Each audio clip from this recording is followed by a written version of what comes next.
What's up, you guys? Sonic245 here. Welcome back to GSA Forever.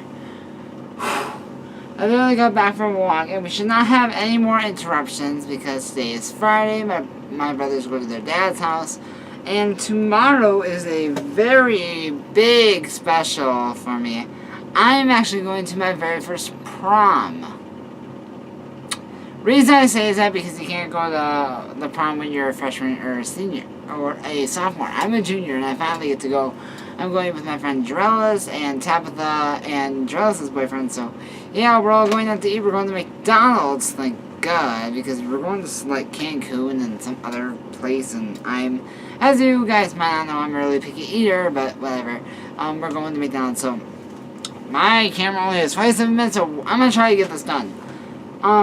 The video came up early yesterday, and tomorrow it's probably going to be up around, maybe around 7 o'clock, maybe. Because I'm recording this at 5:54 right now. So let's get this over with. In the last chapter 12, which I have to check that off on my list here. Chapter 12, we found out that Zeke told Trace that he was gay, and he's like, he wouldn't leave him and all this shit. But, this is what happens after. So, yeah. Corey's point of view. No, the ceiling, you moron, the ceiling! I shrieked as Zeke laughed and slapped the hand over my mouth. My heart burst out of my chest when Rachel's body flapped out of the ceiling and I jumped into Zeke's lap, burying my face in his chest. Corey, calm down. It's just a movie, Zeke said, laughing at me a bit. I pulled my head away from his chest and pouted. I stuck my tongue out at him, and he rolled his eyes and kissed me. It's a scary movie, I corrected him, and moved to get off his lap. He wrapped his arms around me, holding me in place, resting his chin on my shoulder, his eyes on the TV screen. Hi, boys, what you watching? Mom asked curiously, coming into the room. Pet Cemetery, I said eagerly as Louis stabbed Gage in the neck with a needle. Mom raised an eyebrow at me and sighed, smiling apologetic at Zeke. God bless you for watching any Stephen King movie with this boy. No matter how many times he watches them, he still thinks that screaming at the TV will change their actions. I pouted as Zeke chuckled. Well, if they listened to me, none of this mess would ever happen, I cried, sweeping my hand at the TV as Louis set the house on fire and carried his dead wife away.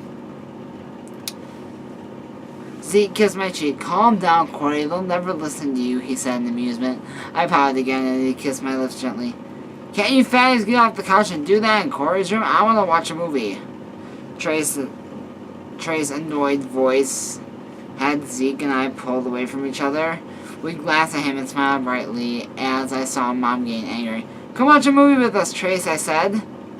He snorted and glared at me. I want to watch a movie. Go upstairs in your room, Corey, he snapped, pointing towards the stairs impatiently. Trace, stop it. You have a TV in your room, and they were watching TV first. They rented movies to watch together, and they can have this TV. Go in your room, Brandon said angrily, walking in the room from the kitchen. Yeah, Dad, take the fag side, Trace said furiously. I'm not taking anyone's side, Trace. They were here first, and they're not fags, so go the hell up before I slap you in front of everyone, Brandon growled.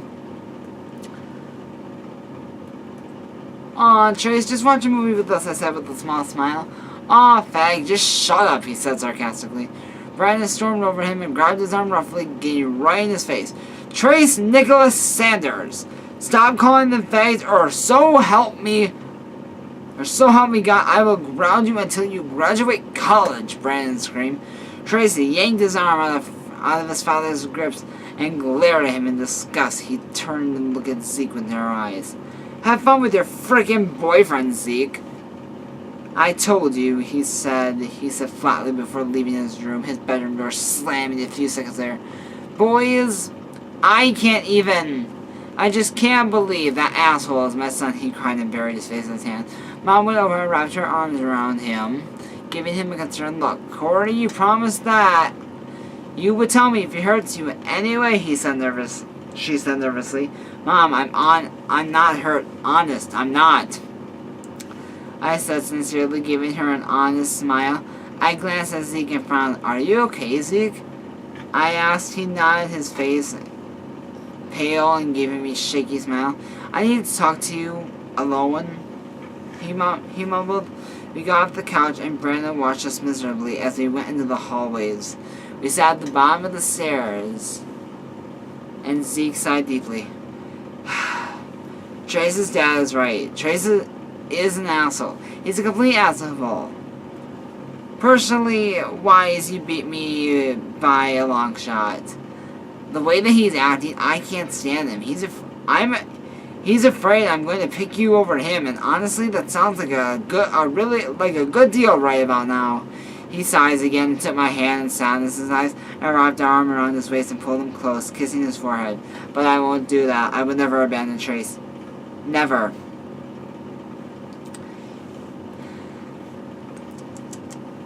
He's my best friend, and I love him like a brother. He can be an asshole, but if he wasn't, he would be Trace. I hate seeing that look in his eyes. Cordy, he's scared. You can read it, and hell, maybe even Brandon can't read it. You can't read it, and hell, maybe even Brandon can't read it. But I know Trace well enough to know he's scared that me and even Brandon are going to abandon him. He bit his lip, but I won't, I told him. I would never abandon him, and I meant it, he said softly. Zeke checked his phone and frowned. I have to go. My dad is here to get me. I'll text you, Corey. Bye, he said, pecking me in the lips. I walked him to the door and waved to him as he left. I went into the kitchen, and Brandon looked up at me from the table. Corey, I could really never apologize enough for Trace's behavior towards you. If he keeps talking to you like that, please tell me, he said seriously. It's totally fine, Brandon, I said with a smile. I did a cartwheel and landed in front of him and smiled. My smile growing wider as it began to bounce up and down.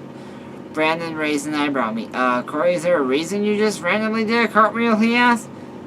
I shook my head. Nah, I just felt like cartwheeling. I said still bouncing. Corey, do you have to go potty? Did your mom need to hold your hand? My mom asked, patting me on the head as I spoke. I pounded across my arms childishly. Sometimes I just let the bones. Gosh, you're so judgmental.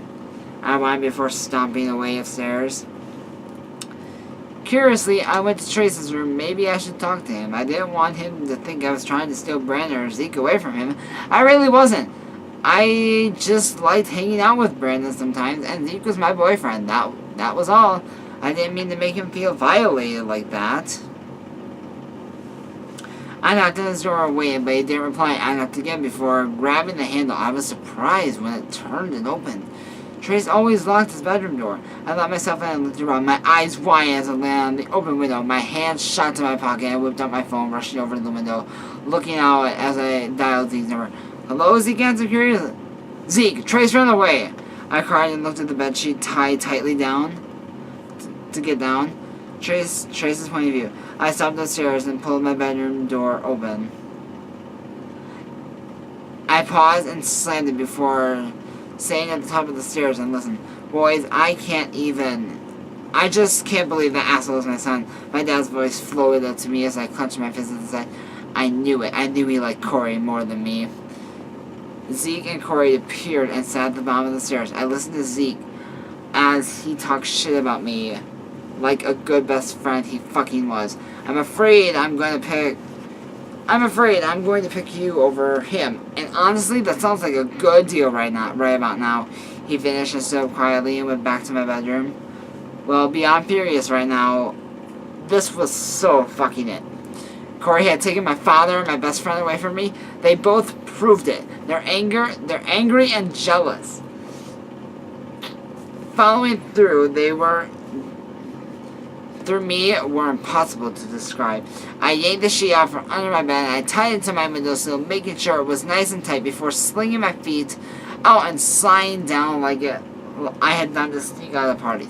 Except this time I wasn't going to a party and having one good time. I was getting out of the house. I was clearly no longer welcome at. My dad didn't like me anymore, my stepmom hated me, and my stepbrother had taken my best friend from me.